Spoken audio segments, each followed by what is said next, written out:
बिन मांगे ही कन्हैया सब चीज मिल रही है, पतवार के बिना ही मेरी नाव चल रही है। नमस्कार दोस्तों, स्वागत है आप सभी लोगों का ऑनलाइन क्लास पर। और हम लोगों ने पंचायती राज व्यवस्था में ग्राम सभा, ग्राम पंचायत और जनपद पंचायत के बारे में पढ़ा था। ठीक है, आज हम लोग उन 16 अनुच्छेद के बारे में डिस्कस करेंगे जो कि बहुत ही ज़्यादा महत्वपूर्ण हैं। उन 16 अनुच्छेदों के बारे में जिक्र करने से पहले हम लोगों को आपको बताना होगा कि हम लोग क्या खास लेकर आप लोगों के लिए आए हैं। ठीक है, अच्छा, तो सबसे पहले तो हम लोग बात करते हैं कि हमने क्या पढ़ा था, है ना। देखो, मैंने आपको बोला था कि 73वां संविधान संशोधन, 73वां संविधान संशोधन, ये बात मैंने आपको बताई थी। ठीक, 73वां संविधान संशोधन 1992 और लागू हुआ 1993। ये बात अपने को याद रखना। इसके तहत संविधान में संशोधन हुआ और वो संविधान का जो संशोधन था वो 73वें नंबर का था, इसलिए इसका नाम पड़ा 73वां संविधान संशोधन।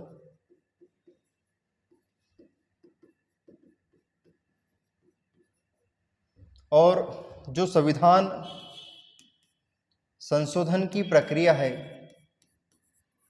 जो संविधान संशोधन की क्या है प्रक्रिया है, ये हम लोग उठाकर लाए हैं दक्षिण अफ्रीका से। तो यहाँ से डायरेक्ट भी प्रश्न पूछा जाएगा, संविधान संशोधन की प्रक्रिया हम लोग कहाँ से उठा के लाए हैं, तो दक्षिण अफ्रीका से उठा के लाए हैं।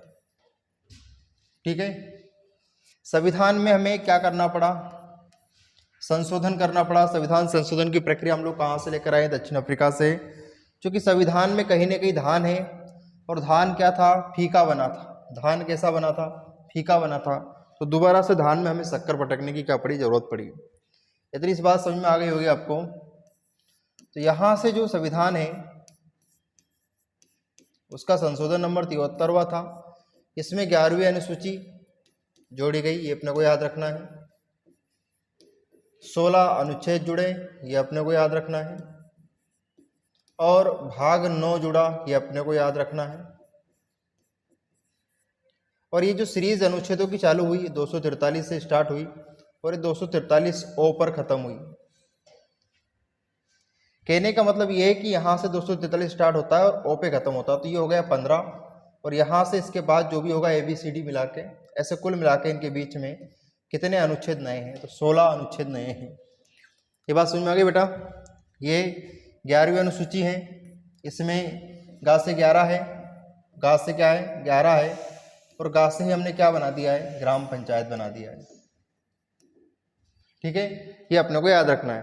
और ऐसे भी याद रख सकते हैं कि ग्राम पंचायत में बहुत सारा क्या होता है, गारा होता है, तो इस गारा में ही कहीं ना कहीं 11 छुपा है। ठीक है बेटा, तो इस तरह अपन याद रख सकते हैं। अच्छा, आगे बात करें अपन। अब क्या इनमें डिटेल पार्ट में आपको बता देता हूँ कि इनमें डिटेल पार्ट में किस तरह बताया गया था।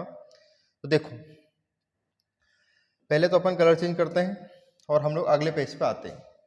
हम लोग 243 की अगर बात करें तो 243 में सिर्फ ग्राम पंचायत की क्या दे रखी है, परिभाषा दे रखी है। ग्राम पंचायत की क्या दे रखी है, परिभाषा दे रखी है। इसके अलावा इसमें कुछ भी नहीं है। समझ में आ गया मैटर। ठीक है, इसके बाद हम लोग क्या याद रखेंगे कि 243 अगर हम लोग ए के बारे में गठन करें तो 243 ए में क्या दे रखा है, तो 243 ए में बताया है बेटा किसके बारे में, तो इसमें बताया है ग्राम सभा के बारे में। ये वही ग्राम सभा है जिसको अक्सर मैं आपको बताया करता हूँ कि इसके जो सदस्य होते हैं वो गाँव के सदस्य होते हैं, लेकिन इसमें वयस्क लोग शामिल होते हैं, जिनकी उम्र कितने हो चुकी है, 18 वर्ष हो चुकी है, वही लोग हिस्सा लेते हैं, है ना। तो ग्राम सभा क्या होगी, ग्राम सभा जो है बेटा, ग्राम सभा जो है इसमें मिनिमम जो सदस्य होंगे वो कितने होंगे, तो ये आपको याद रखना है कि इसमें मिनिमम सदस्य कितने होते हैं, 200 होते हैं, है ना, 2000 लिख दिया मैंने गलती से, तो हम लोग इसको इरेज कर लेते हैं। ठीक है बेटा, ये 200 सदस्य इसमें क्या है, मिनिमम सदस्य होना अनिवार्य बेटा। अगर 200 से ज़्यादा सदस्य होते हैं तो कोई दिक्कत नहीं, लेकिन कम सदस्य होते हैं तो ग्राम सभा का गठन नहीं होगा। फिर 243 में पूरा प्रावधान दिया है ग्राम सभा के बारे में। तो जो ग्राम सभा है ना बेटा, इसमें अपने को याद रखना है कि 4 बैठक साल में क्या अनिवार्य है ना।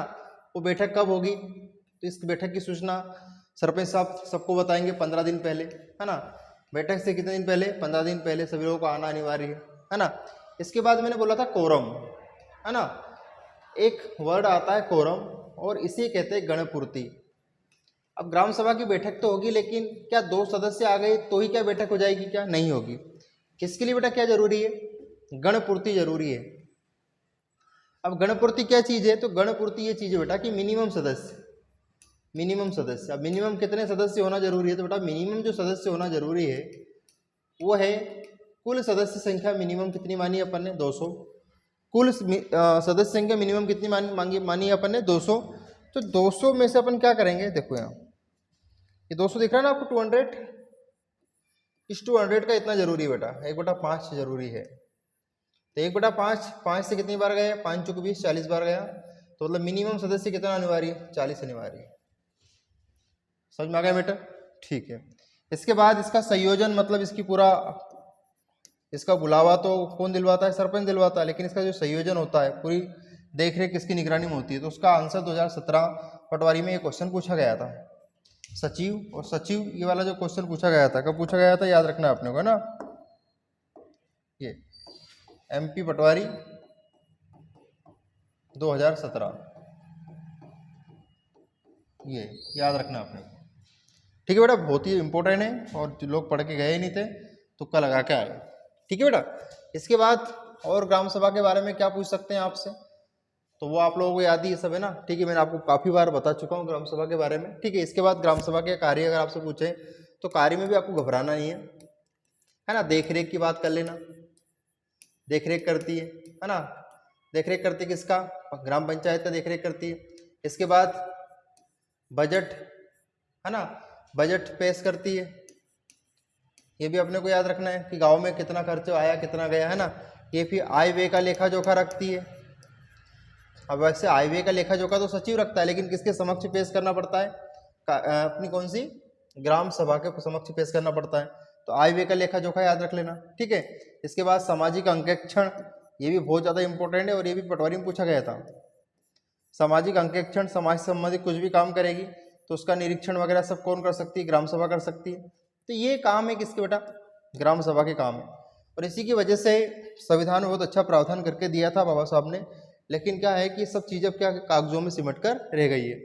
तो ये सब 243 में तो आपको सिर्फ डेफिनेशन देखने को मिलेगी, लेकिन बेटा 243 के साथ अगर मैं बात करूँ आप लोगों से, तो फिर आपको ये याद रखना है कि भैया ग्राम सभा ये वाला मैटर है, ये 200 सदस्य ही अपने को, ग्राम सभा 4 बैठक अनिवार्य है, और ये गणपूर्ति में मिनिमम सदस्य क्या होते हैं, ये सब अपने को याद रखना है।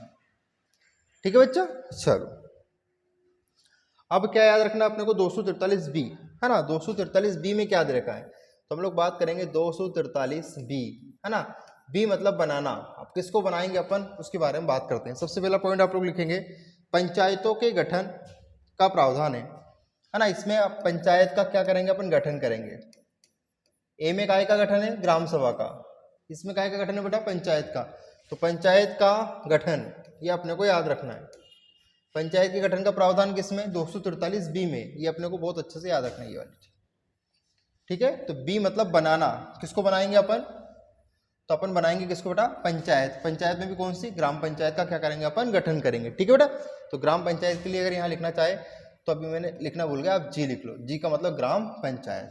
ठीक है बेटा, चलो इसके बाद बनाएंगे तो सही, लेकिन कितने रूप में होगा, तो त्रिस्तरीय रूप में होगा ग्राम पंचायत का गठन, है ना। या फिर पंचायत में जो पंचायत व्यवस्था लागू होगी वो कितने स्तर की लागू होगी, 3 स्तर की लागू होगी, ये बताया गया इसमें। ठीक है,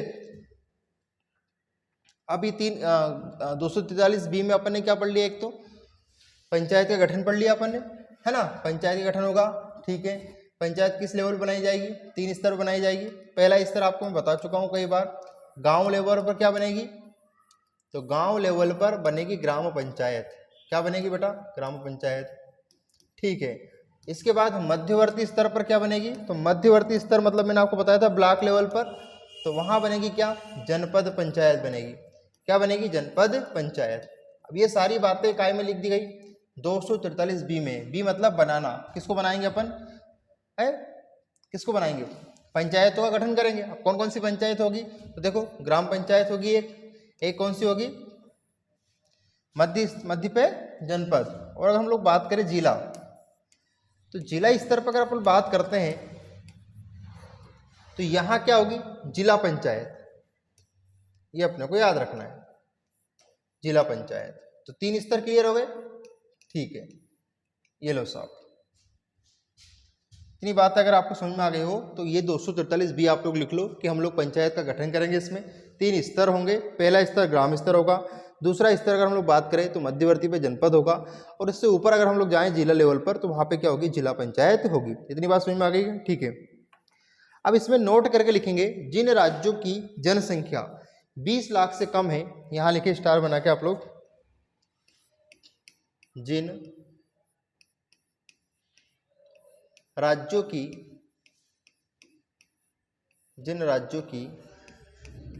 जनसंख्या 20 लाख से कम है, 20 लाख से क्या है बेटा? कम है,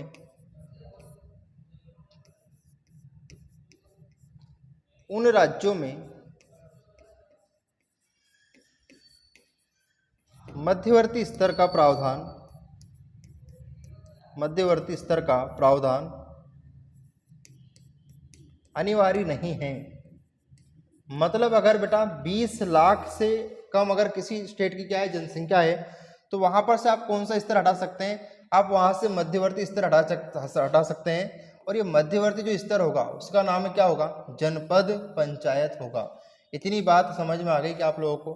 बोलो हाँ। अगर आ गई है तो बिल्कुल आप लोग मुझे बता दी। ये मैं इसको हटा रहा हूँ, हटा दूँ? लो, इंक खत्म नहीं हो जाए बोर्ड की, पर अब क्या करें, आप लोगों के लिए लेकर आए हैं तो कुछ तो करना पड़ेगा ना। ठीक है, कर दिखाओ कुछ ऐसा कि दुनिया करना चाहे आपके जैसा। ठीक है ना, ये अपने को याद रखना है। किसी को दिक्कत? ये ठीक है बच्चा, आगे बात करें अपन अब कि नहीं? लो, तो बी में बनाएंगे, किन को बनाएंगे अपन? पंचायत का गठन करेंगे। सबसे पहली पंचायत ग्राम पंचायत, जनपद और जिला। लेकिन नोट पॉइंट में क्या लिखा कि दिस स्टेट, मतलब वहां स्टेट जिसकी जनसंख्या किससे कम होगी? 20 लाख से कम होगी, उसमें हम लोग मध्यवर्ती स्तर का गठन नहीं करेंगे। समझ में आ गया कि इतना? अगर आ गया हो तो यस और नो में जवाब दे दीजिए। किसी को दिक्कत? लो, जी लो अपनी जिंदगी।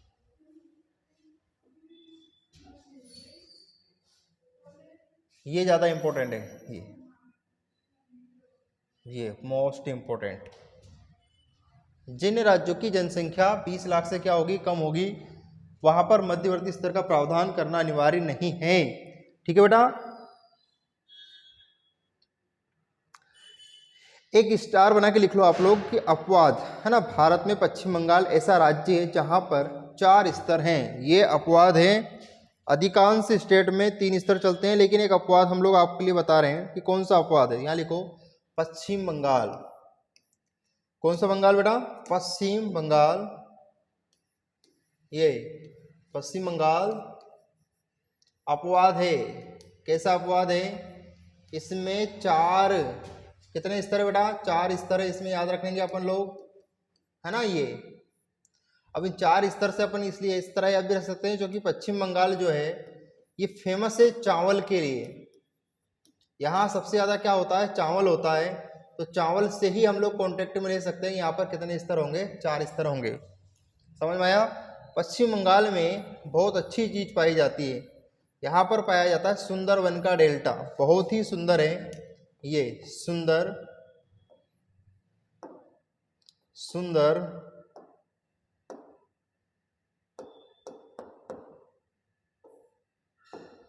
सुंदर वन का डेल्टा।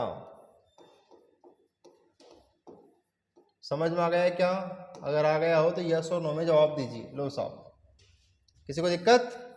ठीक है। ये सुंदरवन, इसका नाम सुंदरवन क्यों पड़ा, तो ये भी यहाँ सीख जाइए आप लोग कि जो सुंदरवन है क्या है, सुंदरवन है, यहाँ पर सुंदरी वृक्ष पाया जाता है। कौन सा वृक्ष पाया जाता है? सुंदरी। और ये सुंदरी वृक्ष होने के कारण ही इसे क्या कहा जाता है? सुंदरवन कहा जाता है। अब यहाँ पर क्या होता है, एक नदी यहाँ पर गंगा बहती बहती आती है। कौन आती है? गंगा। और एक नदी बहती आती है, कौन? ब्रह्मपुत्र। कौन बहकर आती है? ब्रह्मपुत्र। कौन सा पुत्र है? ब्रह्मपुत्र। और ये अपने साथ क्या, बहुत सारा कचरा बहाकर लाती है। अब कचरा बहाकर लाती है तो आगे नहीं बढ़ पाती है ये, तो कचरा बहाने की वजह से एक विशेष प्रकार की क्या बन जाती है? आकृति बन जाती है। और विशेष प्रकार की जो आकृति होगी वही क्या कहलाएगी? डेल्टा कहलाएगी। क्या कहलाएगी बेटा? डेल्टा कहलाएगी। समझ में आ गया मैटर? तो कहने का मतलब समझो कि इधर से कौन चली? गंगा चली, है ना, और इधर से कौन चली बेटा? ब्रह्मपुत्र चली। ठीक है। अब गंगा और ब्रह्मपुत्र अपने साथ क्या लेकर आई? बहुत सारा डस्ट लेकर आई, है ना। अब गंगा और ब्रह्मपुत्र डस्ट लेकर आती है तो क्या होती है? बहुत सारा कचरा भी इनके साथ आता है। अगर बहुत सारा कचरा इनके साथ आता है तो कुछ विशेष प्रकार की क्या बन जाती है? आकृति बन जाती है। और ये जो विशेष प्रकार की जो आकृति है ये इस तरह की बनती है ना। तो ये अगर हम लोग बात करें गणित के हिसाब से तो इस तरह की जो आकृति होती है उसे हम लोग ये कहते हैं डेल्टा। समझ में आ गया? तो विश्व का सबसे बड़ा डेल्टा अगर कोई बनाने वाली नदी है तो एक का नाम गंगा है और एक का नाम ब्रह्मपुत्र है। ये अपने को याद रखना है। ठीक है, किसी को दिक्कत? ठीक है। अब यहाँ पर और भी बहुत सारे क्वेश्चन है जो मैं आपको बता सकता हूँ। यहाँ पर पाया जाता है बंगाल रॉयल टाइगर। ये अपने को याद रखना है। बंगाल, ये बहुत काम का क्वेश्चन है। बंगाल रॉयल टाइगर, है ना। ये वही टाइगर है जो कि आपका क्या है? जो कि आपका क्या है? राष्ट्रीय पशु है। ये राष्ट्रीय पशु है। अब राष्ट्रीय पशु अगर आपने नहीं देखा है तो मैं आपको राष्ट्रीय पशु बता देता हूँ। थोड़ी देर के लिए आपको मेरे साथ चलना पड़ेगा। चले अपन? ठीक है। लो साहब, तो यहां लिखता हूं मैं टाइगर। लो, ठीक है। ये दिख गया बंगाल रॉयल टाइगर। ये बहुत ही खतरनाक होता है, आदम होता है, खूंखार होता है और पलक झपकते ही इंसान को बिल्कुल नास्तो नाबूद कर देता है। ये देखो आप। और ये बहुत बर्फीले इलाकों में भी रह सकता है ना। सूखे मैदानों में तो खैर नहीं रह सकता है, लेकिन दलदल में रहना इसको काफ़ी पसंद होता है। और ये गंगा और ब्रह्मपुत्र के जो डेल्टा होते हैं उसमें खास तौर पर ज़्यादा पाया जाता है। ये बंगाल रॉयल टाइगर कहलाता है।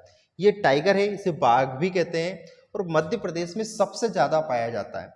मध्य प्रदेश में इसकी संख्या जो है वो 526 है और 526 जो मीटर है ये अपने को याद रखना है बहुत अच्छे से। बंगाल रॉयल टाइगर जो है ये अपना राष्ट्रीय पशु भी है। और ये जो राष्ट्रीय पशु है ये सबसे ज़्यादा कहाँ पाया जाता है? मध्य प्रदेश में पाया जाता है।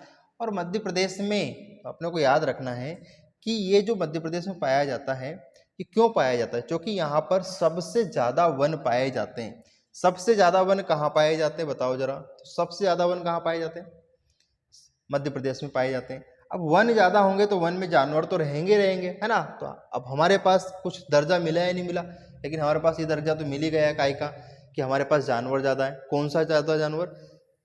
ये बंगाल रॉयल टाइगर। ये तो सावक बच्चे, ये जो है ना था अपने जो बंगाल रॉयल टाइगर जो होते हैं उनके जो बच्चे होते हैं, मतलब जो बाघ के बच्चे होते हैं उसे अपन सावक कहते हैं। ये छोटा सा बच्चा क्या कहलाता है? सावक कहलाता है। देखो कितना प्यारा सा बच्चा है, छोटा रहता है, कितना अच्छा लगता है। लेकिन जब ये जंगलों में शिकार की तरफ निकलता है तो बिल्कुल आदमखोर हो जाता है और पलक झपटते ही इंसान को खा जाता है। तो कई गाँव में जो वहाँ पर है पश्चिम बंगाल में, उनमें खौफ है किसका? बंगाल रॉयल टाइगर का। ठीक है, ठीक है, इतनी बात समझ में आ गई। और जानकारी के लिए मैं आपको बता दूं कि सबसे ज़्यादा अगर टाइगर विश्व में कहीं पाए जाते हैं तो मध्य प्रदेश में। और मध्य प्रदेश अगर ऑप्शन में नहीं होता है तो फिर आंसर आता है भारत। तो विश्व में या विश्व के 50% से अधिक बाघ कहाँ पाए जाते हैं? तो उसका आंसर क्या है? भारत, है ना। लगभग 6000 के आसपास बाघ इंडिया में पाए जाते हैं। और अगर हम लोग बात करें मध्य प्रदेश में कितने बाघ हैं, 526 बाघ आपको याद रखना है। और इसके अलावा अगर हम लोग बात करें कि पूरे भारत में कितने बाघ हैं, तो 2967 बाघ अपने को याद रखना है। ठीक है, 2967 बाघ कहाँ पाए जाते हैं, इंडिया में पाए जाते हैं। तो ये थी सामान्य सी जानकारी जो मैंने आपको बता दी। हम लोगों ने पंचायती राज व्यवस्था भी पढ़ी और हमने साथ में कुछ जीके के क्वेश्चन भी क्या करें, डिस्कस करें। तो उम्मीद करता हूँ कि आपको वीडियो बहुत अच्छे से समझ में आया होगा। आज हमने 243 के बारे में चर्चा करी और 243 ए के बारे में चर्चा करी और 243 बी के बारे में चर्चा करी, और कल हम लोग बात करेंगे 243 सी के बारे में। किसके बारे में? 243 सी के बारे में चर्चा करेंगे। दोस्तों मिलते हैं हम लोग अगले वीडियो में। वीडियो को लाइक करना है, शेयर करना है और सब्सक्राइब भी करना है। आप लोगों का सपोर्ट अगर बना रहा तो हम भी एक दिन ऐसा कर देंगे कि हमारी तरह दुनिया करना चाहेगी, तो कर दिखाओ कुछ ऐसा कि दुनिया करना चाहे आपके जैसा। मिलते हैं दोस्तों अगले वीडियो में।